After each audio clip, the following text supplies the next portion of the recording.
بسم اللہ الرحمن الرحیم۔ اللہ تبارک و تعالیٰ کے پاکیزہ ترین نام سے آغاز کرتے ہیں جو بہت مہربان نہایت رحم والا ہے۔ درس بخاری کا سلسلہ جاری و ساری ہے اور ہم کتاب الاجارہ پر پہنچے تھے، اور میں نے آپ کو بتایا تھا کہ شریعت نے ایک مالی معاملے کا تصور دیا ہے، اس کو اجارہ کہا جاتا ہے، اور وہ تصور یہ ہے کہ اگر کوئی شخص ایک طرف سے کسی کو نفع کا مالک بنائے اور دوسرا اس نفع کی قیمت مقرر کر دے، اس کو اجارہ کہتے ہیں۔ اس میں ہم عین کا مالک نہیں بناتے، بلکہ کسی شے کے عین معنی ذات، بلکہ اس چیز یا اس ذات کے نفع کا مالک بناتے ہیں۔ جیسے میرا مکان ہے تو میں کسی کو کرائے پر دیتا ہوں، تو یقینی سی بات ہے کہ مکان تو اس کو مکان کا مالک تو نہیں بناتا، ہاں وہ میرے مکان سے نفع اٹھا سکتا ہے اور اس کے وہ پیسے متعین ہو جاتے ہیں۔ تو یہ اگر عقلاً دیکھیں تو یہ بات سمجھ میں نہیں آتی، کیونکہ نفع کی مقدار کا تعین بڑا مشکل ہے کہ کون کتنا کام کرتا ہے، کتنی مقدار، کتنا اس نے ہمارے کام سے نفع پہنچایا یا کتنے اس نے ہمیں سروس پرووائڈ کی۔ ہم بعض اوقات گھنٹوں کا اجارہ کر لیتے ہیں، میں 6 گھنٹے کے لیے آپ کو اتنے میں پیسے دوں گا، اب 6 گھنٹے میں کتنا وہ کام کرے گا کتنا نہیں، بعض اوقات زیادہ کام ہوتا ہے، بعض اوقات کم کام ہوتا ہے، لیکن اجرت ایک ہی ہوتی ہے۔ تو اس لیے عقل تو اس کو تسلیم نہیں کرتی ہے، یعنی اس کے صحیح ہونے کا ادراک نہیں کر پاتی، لیکن چونکہ نبی کریم صلی اللہ علیہ وسلم نے اس کا تصور دیا، اور اسی لیے دیا کہ اگر یہ نہ ہوتا تو پھر ہمارا گزارا دنیا میں بہت مشکل تھا، کہ ہر کام ہم خود نہیں کر سکتے ہیں۔ میں اپنے جوتے نہیں بنا سکتا، میں اپنی گاڑی ٹھیک نہیں کر سکتا، میں اپنا لباس نہیں سی سکتا ہوں، میں بعض اوقات کھانا نہیں بنا سکتا ہوں، تو مجھے بھی دوسروں سے یہ چیزیں ان کی سروس لینی ہوتی ہے۔ تو اگر یہ اجارے کو صرف عقل کے لحاظ سے ناجائز قرار دیتے کہ بھئی نفع کا تو تعین نہیں ہو سکتا تو اجرت کیسی، تو پھر کاروبار زندگی رک جاتا۔ اس سے میں نے پچھلے پروگرام میں بھی اشارہ کیا تھا کہ اصول نکلا کہ اگر کوئی چیز ایسی ہو کہ جو عقل اس کو تسلیم نہیں کر رہی ہے لیکن اس کے بغیر گزارا نہ ہو، تو شریعت اس میں بھی تخفیف اور آسانی کے راستے دکھا دیتی ہے۔ اس سے ہمارے بھائی بہن یہ سمجھیں اس بات کو کہ ہمارا دین بہت ہی پیارا دین ہے۔ ہم بعض اوقات سمجھتے ہیں کہ ہمارا دین سخت دین ہے، یا اس چیز کا تو ہمارے دین میں کوئی حل نہیں ہے، پاسبل ہی نہیں ہے۔ آپ کوئی بھی مسئلہ لے کر آئیں، ہمارا دین اسلام اس کا حل بتائے گا۔ مسئلہ یہ ہوتا ہے کہ ہم جن لوگوں کے درمیان رہتے ہیں وہ اس قابل نہیں ہوتے کہ اس مسئلے کا حل بتا سکیں۔ وہ کیونکہ خود کم علم ہوتے ہیں، تو ہم کہتے ہیں ہم کسی بھی داڑھی والے سے مسئلہ پوچھ لیا، کسی حاجی صاحب سے پوچھ لیا، کسی حافظ صاحب سے پوچھ لیا، انہیں نہیں آتے تو ہم کہتے ہیں دین تو ہمارا ناقص ہے یا دین بڑا سخت ہے، کہ ان کو ایک ہی پہلو آتا ہے، بھئی نہیں تو ناجائز ہے، نہیں کر سکتے۔ اب آپ کہتے ہیں دین اجازت ہی نہیں دیتا ہے تو بڑا مسئلہ ہے۔ حالانکہ جہاں پر بھی آپ کو پریشانی مشکل آئے گی، شریعت اس کا کوئی نہ کوئی آپ کو آلٹرنیٹ دیتی ہے، آسانی دیتی ہے۔ ہاں جہاں پر نہیں ہے تو نہیں ہے۔ آپ کو کہے جی چوری کے بغیر میرا گزارا نہیں ہوتا تو شریعت چوری کی اجازت دے دے، یہ نہیں ہوگا۔ وہ آپ کو متبادل بتائے گی کہ آپ کو کیا کرنا ہے، لیکن ہوتا ہے حل۔ تو اس لیے جو اس فیلڈ کے ماہر لوگ ہوتے ہیں ان سے رجوع کرنا چاہیے۔ تو ابھی اجارے کے بارے میں چل رہی تھی بات، اس میں ایک حدیث آپ کو ذکر کی تھی کہ حضرت ابو موسیٰ رضی اللہ تعالیٰ عنہ کہتے ہیں، یہ 2261 نمبر حدیث پاک ہے۔ حضرت ابو موسیٰ رضی اللہ تعالیٰ عنہ بیان کرتے ہیں کہ میں نبی کریم صلی اللہ علیہ وسلم کے پاس گیا اور میرے ساتھ 2 اشعری مرد تھے۔ یہ قبیلے کے حساب سے ان کا نسبت تھی۔ ابو موسیٰ اشعری آپ نے بڑا معروف لفظ سنا ہوگا، تو ان کے دوست تھے، وہ اشعری تھے۔ کہتے ہیں کہ مجھے نہیں معلوم تھا کہ وہ نبی کریم صلی اللہ علیہ وسلم سے کوئی منصب طلب کریں گے، یعنی ہم گئے تو انہوں نے جا کے منصب مانگ لیا۔ رحمت کونین صلی اللہ علیہ وسلم نے فرمایا ہم اس شخص کو منصب نہیں دیں گے جو منصب کے حصول کا ارادہ کرے گا۔ اور پھر ایک روایت کے مطابق حضرت ابو موسیٰ رضی اللہ تعالیٰ عنہ کو سرکار نے وہ منصب عطا فرما دیا۔ اس پر ہم ایک نتیجہ مرتب کر کے آپ کو بتا رہے تھے کہ ہماری شریعت اس بات کو لائک نہیں کرتی ہے کہ انسان از خود یہ چاہے کہ یہ منصب مجھے مل جائے، کیونکہ یہ بہت بڑی ذمہ داری کا کام ہوتا ہے، ایک منصب کا حصول۔ ہم نے تو آج کل کھیل بنا لیا، کوئی بھی منصب لے لیتے ہیں، مسجد کی کمیٹی میں گھس جاتے ہیں، یہ بھی ایک منصب ہے۔ اور فلیٹس ہوتے ہیں، ان کی یونین کے اندر داخل ہو جاتے ہیں، ایسی مزدوروں کی یونین ہوتی ہے اس میں، اس طرح اسکول کالج کے اندر یونینز بنی ہوتی ہیں، ان کے اندر ہم داخل ہو کے منصب لے لیتے ہیں۔ منصب کیا ہے؟ ایک بہت بڑی امانت ہے۔ یہ نبی کریم صلی اللہ علیہ وسلم نے اس طرف اشارہ فرمایا، ہر شخص اگر منصب کا طالب ہو جائے گا تو وہ منصب کا اہل بھی ہو ضروری نہیں ہے، اور جب وہ منصب لے کر اپنے اس منصب سے انصاف نہیں کر سکے گا تو وہ خائن ہوگا، امانت میں خیانت کا مرتکب ہوگا، اور میدان محشر میں اس سے اس منصب کے بارے میں کویسچن ہوگا۔ اس لیے مسجدوں کی کمیٹیوں میں بہت شوق سے آ جاتے ہیں نا، حاجی صاحب کیا کر رہے ہیں آپ؟ وہ بس فارغ ہو گئے ہوں، ریٹائر ہوں، کوئی کام کرتے ہیں؟ کچھ بھی نہیں، مسجد میں آ جائیں۔ وہ حاجی صاحب سارا کام کچھ ہے ہی نہیں، ان کو گھر میں پڑے تھے، وہ آ گئے کمیٹی کے اندر۔ اب کمیٹی میں چلیں آنا کوئی برا نہیں، مسجد کی خدمت بری نہیں، لیکن آپ نے ایک منصب لے لیا ایسا، مثلا فنڈ کا آپ نے منصب لے لیا، خزانچی بن گئے یا ان دیگر امور کے منتظم بن گئے، اور آپ کو پتہ ہی نہیں چندے کا استعمال کیسے کرنا ہے۔ آپ بلا دریغ لوگوں کا چندہ استعمال کر رہے ہیں، جہاں پہ نہیں بھی کرنا وہاں بھی کر رہے ہیں، اور وہ حرام ہے، اور وہ چندہ گویا کہ آپ نے اس کو ضائع کر دیا، اس کا تاوان آپ پر ہوگا۔ دنیا میں دے دیں ٹھیک، ورنہ بروز قیامت آپ کو حساب و کتاب دینا ہوگا۔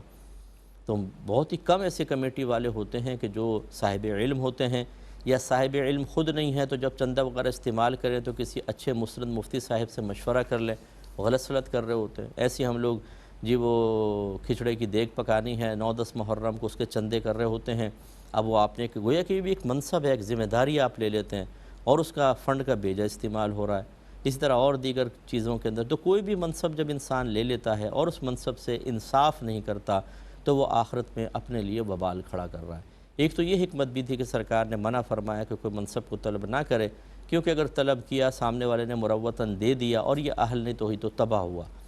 دوسری بات یہ ہے کہ نبی کریم صلی اللہ علیہ وسلم یہ چاہتے ہیں کہ انسان جو ہے وہ عاجزی اختیار کر کے رکھے، اور وہ مطلب دنیا کے اندر بس عارضی ٹھکانے اس کو سمجھے، دائمی ٹھکانے اس کو نہ سمجھے، اس کی طرف قلب مائل نہ ہو۔ اب اپنے منصب کو طلب کرنے والا ایک تو اس میں یہ جھلک بھی نظر آتی ہے، عارضی کم ہے کہ جی میں اس قابل ہوں کہ مجھے دیا جائے، تو اس میں گویا کہ اپنی ایک تعریفی پہلو بھی ہے۔ پھر دوسری بات یہ کہ جب مناصب حاصل ہو جاتے ہیں تو انسان اس میں ایسا مشغول ہو جاتا ہے کہ بسا اوقات اللہ کی یاد سے غافل ہو جاتا ہے۔ یہ آپ دیکھ لیں دنیاوی جتنے مناصب ہیں وہ ایسے اپنے اندر آدمی کو ضم کر لیتے ہیں کہ اس کے بعد یکسوئی سے نہ عبادات کا موقع ملتا ہے، نہ اللہ کو راضی کرنے کا موقع ملتا ہے۔ ہمارے امام اعظم ابو حنیفہ رضی اللہ تعالی عنہ کو اس وقت کے خلیفہ نے قاضی بننے کی دعوت دی، قاضی کا منصب پیش کیا، عہدہ قضا۔ عہدہ قضا کا مطلب فریقین لڑائی جھگڑا اگر کرتے ہیں آپ کے سامنے آئیں گے، ان کی بھی سنیں ان کی بھی سنیں، فیصلہ فرمائیں۔ تو امام اعظم ابو حنیفہ رضی اللہ تعالیٰ عنہ جو انتہائی سمجھدار تھے، ذہین فطین تھے، حاضر دماغ تھے، وسیع علوم کے حامل تھے، صاحب تقوی بھی تھے، لیکن اس کے باوجود آپ نے انکار کیا کہ میں اس پل صراط پہ کھڑا ہونا نہیں چاہتا، کیونکہ آپ گھبرائے، کیونکہ اس میں ہوتا یہ ہے کہ بعد وقت جھوٹے گواہ پیش کر دیتے ہیں اور بے قصور کو مروا دیا جاتا ہے، اور جو قصوروار ہوتا ہے وہ ایسے جھوٹے گواہ بنا کے نکل گیا۔ اب قاضی پہ تو لازم ہے وہ اپنی کو روحانی طاقت سے تو فیصلہ نہیں کرے گا، وہ تو ظاہر کو دیکھ کے فیصلہ کرے گا۔ اس سے امام اعظم گھبراتے تھے کہ اگر کسی نے ایسے جھوٹے گواہ پیش کر کے اپنے حق میں فیصلہ کروا دیا اور میں نے کسی بے قصور کو جیل میں ڈلوا دیا، اس کو سزا دے دی، اب اس میں اگرچہ قاضی پکڑا نہیں جائے گا میدان محشر میں، وہ تو ظاہر کی چیزوں کا پابند ہے، لیکن آپ تھے صاحب تقوی، خوف خدا رکھنے والے تھے کہ کیوں میں ایسا کروں، تو آپ نے منع کر دیا، جس پر اس خلیفہ نے آپ کو جیل میں ڈلوا دیا تھا اور آپ کو کوڑے مارے تھے، اور بہت سخت سزا دی تھی کہ آپ قبول کریں، آپ نے منع کرتے رہے، اور ایک روایت میں اسی مار پیٹ کی تکلیف سے آپ کا انتقال ہوا، تو ایک روایت کے مطابق۔ تو خلاصہ کلام یہ ہے کہ ہمارے اکابرین منصب کو طلب کرنے سے بچتے تھے، یہی صحابہ کرام علیہم الرضوان کا معاملہ رہا۔ اگر آپ کو کہیں طلب منصب کا کوئی جھلک نظر آئے گی کسی بھی بزرگ کے بارے میں، تو اس میں ہزارہ حکمتیں ہوں گی، ان کے دل میں دنیا کے لالچ نہیں تھے، وہ دین اسلام کو بکھرنے سے بچانے کے لیے اس وقت انہوں نے کوئی بات کہی ہوتی ایک الگ بات ہے، ورنہ کوئی ان کے ذہن میں ایسا لالچ نہیں تھا، ورنہ تو نبی کریم صلی اللہ علیہ وسلم کے سامنے طلب کیا جاتا اور کہتے ہیں ہمیں فلاں جگہ کی حکومت دے دیں، ہمیں فلاں منصب دے دیں، ایسا نہیں ہوا۔ تو خلاصہ کلام یہ ہے کہ اپنی زبان سے اپنے لیے منصب طلب کرنا یہ بہتر نہیں ہوتا ہے، یہ غلط طریقہ ہے۔ سامنے والا اگر ذہین ہے، فطین ہے، سمجھدار ہے، صاحب حکمت ہے، وہ خود دیکھے گا کس کو کیا منصب دینا ہے، جیسے ہمارے نبی کریم صلی اللہ علیہ وسلم تھے، آپ نے منصب دیا۔ دوسری بات یہ ہے کہ نبی کریم صلی اللہ علیہ وسلم دیکھیں منصب دینے کے سلسلے میں کتنے محتاط تھے، اس میں آپ سامنے والے کی ظاہری صلاحیتوں کو ہی نہیں بلکہ اس کی باطنی کیفیات پر بھی نظر رکھتے تھے۔ جو لالچی ہوگا، جو پہلے منصب چاہتا ہے، وہ کیا اخلاص رکھتا ہے، وہ کیا اللہ کے لیے کام کرے گا، تو جو مانگے گا ہم اس کو منصب نہیں دیں گے، سرکار فرما رہے ہیں، خود انتخاب کر کے دیں گے۔ تو یہ بھی ایک بہت بڑی چیز ہوتی ہے جو اب تو ختم ہو گئی ہے تقریباً، کہ ہم مطلب بعض اوقات تو ایسے کو منصب دے رہے ہوتے ہیں جو میں پتہ ہے کہ پکا چور آدمی ہے اور فراڈیا ہے یا بدماش ہے یا علاقے کا سب سے بڑا غنڈہ ہے، اسے کھڑا کر دیا جاتا ہے، بعض اوقات اس کو مطلب منصب دے دیا جاتا ہے۔ اب تو یہ صورتحال ہے۔ ہونا تو یہ چاہیے کہ پہلے تو یہ دیکھا جائے کہ وہ قابل ہے کہ نہیں، پھر دوسرا وہ خود اس منصب کو چاہتا ہے کہ نہیں۔ جو شریعت کے مطابق نہیں چاہتا، پھر ہم کہیں کہ یار یہ اچھا آدمی ہے، نیک ہے، پرہیزگار ہے، چلو اس کو دے دیتے ہیں۔ لیکن اب نیکی، پرہیزگاری یہ تو ایک بس کتابوں میں لکھے ہوئی چیزیں ہو گئی ہیں، اب بظاہر تو یہ چیزیں نظر نہیں آتی، اس لیے اب ماحول بدل گیا ہے۔ اور خلاصہ کلام یہ ہے کہ قرآن و حدیث کو پڑھا جائے تو جو ہمیں دین نظر آتا ہے، جس کی وجہ سے معاشرہ ایک مثالی معاشرہ بن سکتا ہے، جب وہ قرآن و حدیث پر عمل ختم ہو گیا تو ہمارا معاشرہ مثالی نہیں رہا، بلکہ ہم مثال دیتے ہیں غیروں کی، انگریزوں کی مثال دیتے ہیں، فلاں ملک میں دیکھو کیا ہو رہا ہے، فلاں لوگ ان کا نظام دیکھو، فلاں کا وہ دیکھو،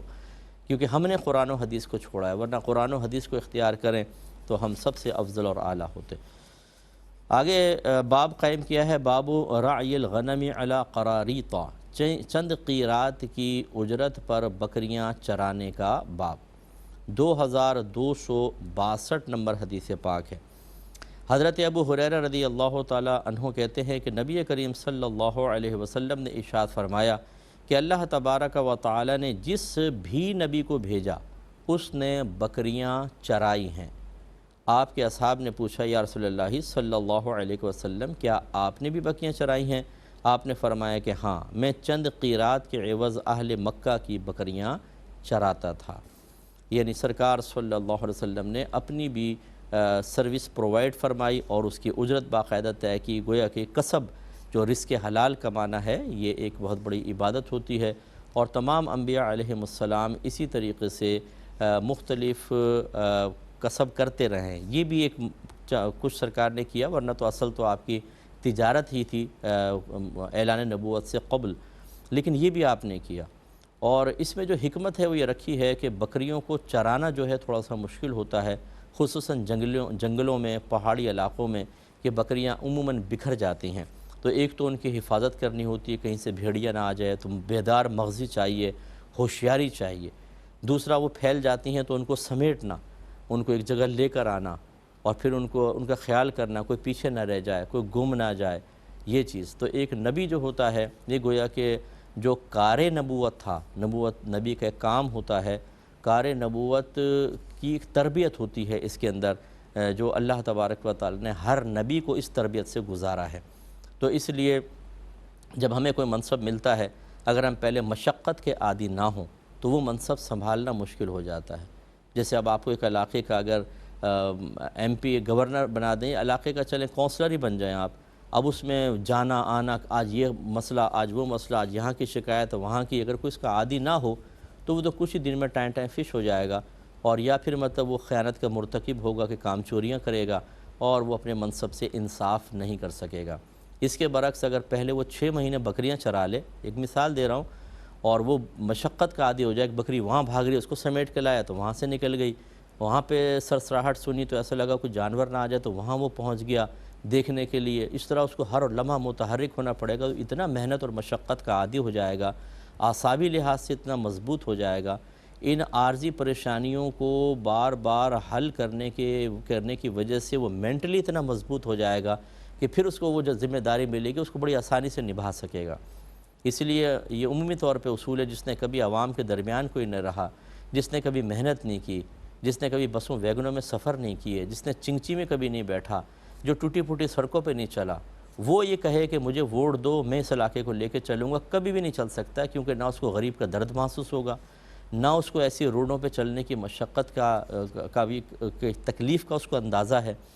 نہ وہ لوگوں کے مسائل کو حل کرنا جانتا ہے، وہ تو بس عیش کرنے کے لیے ووٹ مانگ رہا ہے، اور ایسی ہوتا ہے کہ ہم بھولے پن میں ووٹ دے دیتے ہیں اور پھر وہ 5 سال تک دوبارہ نظر نہیں آتا۔ اگر ایم پی ایم این اے ہے تو 5 سال کے لیے غائب، فنڈ ونڈ بھی گیا کہیں ادھر ادھر، اور لوگ منتظر رہتے ہیں اور گالیاں بکتے رہتے ہیں، لیکن ہماری عوام پر بھی اللہ تعالیٰ رحمت نازل فرمائے کہ ہم لوگ ایسے ہیں کہ 10 دفعہ دھوکے کھانے کے بعد بھی 11ویں دفعہ پھر کہتے ہیں کوئی ہے جو دھوکہ دے ہم لوگوں کو، اور اسی امید پر پھر ہم وہی غلطیاں کر رہے ہوتے ہیں۔ تو بہرحال خلاصہ کلام یہ ہے کہ یہ کوئی عیب نہیں ہے معاذ اللہ ثم معاذ اللہ کیونکہ ابھی میرے آقا صلی اللہ علیہ وسلم نے اعلان نبوت نہیں فرمایا ہے، یہ اعلان نبوت سے پہلے بعض نے کہا کہ یہ 20 سال کی عمر کا واقعہ ہے جو سرکار صلی اللہ علیہ وسلم ارشاد فرما رہے ہیں، ورنہ اعلان نبوت کے بعد کبھی ایسا نہیں ہوا ہے۔ آگے کہتے ہیں کہ باب استئجار المشرکین عند الضرورہ او اذا لم یوجد اہل الاسلام، جب کوئی مسلمان مزدور نہ ملے تو ضرورت کی وجہ سے مشرکین کو اجرت پر طلب کرنے کا باب۔ اس میں حدیث پاک لائے ہیں 2263 نمبر۔ سیدہ عائشہ صدیقہ رضی اللہ تعالی عنہ راویہ ہیں، وہ بیان کرتی ہیں کہ نبی کریم صلی اللہ علیہ وسلم اور میرے والد حضرت ابوبکر صدیق رضی اللہ تعالی عنہ نے بنو دیل کے ایک مرد کو اجرت پر رکھا، یہ قبیلہ تھا، اس کا ایک کافر شخص تھا، اس کو اجرت پر رکھا جو بنو عبد بن عدی کے خاندان سے تھا۔ اس کا تقرر بطور ماہر راہبر کے کیا تھا، یعنی یہ ہجرت کا واقعہ سیدہ عائشہ بیان کر رہی ہیں کہ نبی کریم صلی اللہ علیہ وسلم اور حضرت ابوبکر صدیق نے، اور یہ طے کیا تھا صدیق اکبر رضی اللہ تعالیٰ عنہ نے، وہ راستے بہترین جانتا تھا، وہ آدمی جو تھا راستے بہت زبردست جانتا تھا۔ بعض ہوتے ہیں نا کہ ایک تو سیدھے سیدھا راستہ ہوتا ہے، ان سیدھے راستوں پہ اگر آپ لوگ جاتے تو کفار و مشرکین کا آپ تک پہنچنا پاسبل تھا، تو کچھ سیکرٹس ہوتے ہیں علاقوں کے اور راستوں کے، وہ جانتا تھا۔ اس پر کلام کریں گے نیکسٹ پروگرام میں۔ وآخر دعوانا ان الحمدللہ رب العالمین۔